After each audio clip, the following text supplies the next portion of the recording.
এ জগতের সকল পাপীদের মাঝে আমি শ্রেষ্ঠ পাপী, যার ইচ্ছায় অনিচ্ছায় পাপের কোনো শেষ নাই। জেনা থেকে শুরু করে কবিরা অবধি সকল পাপ যেন আমার চেনা সঙ্গী। তাই আমিও যদি কিছু চাই, তাহলে কি আমাকেও দেওয়া হবে তোমার অনুগত বান্দাদের ন্যায়?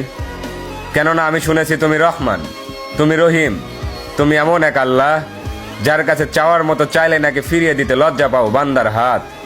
তাই এবার আমিও তোমার চরণে উৎসর্গ করে দিলাম আমার শান্তির ঘুমের নিশিরাত। অতঃপর তুমি নাকি এই নিশিরাতেই বলো, বান্দা কার কি লাগবে চেয়ে নাও। আর এবার আমি তোমায় বলছি মালিক, তুমি আমায় দুঃখ দাও। সুখে থাকলে হয়তো তোমায় ভুলে যেতে পারি, হতে পারি কারো কৃত দাস, কারণ আমি আদম সন্তান, পাপ করা আমাদের পুরনো অভ্যাস।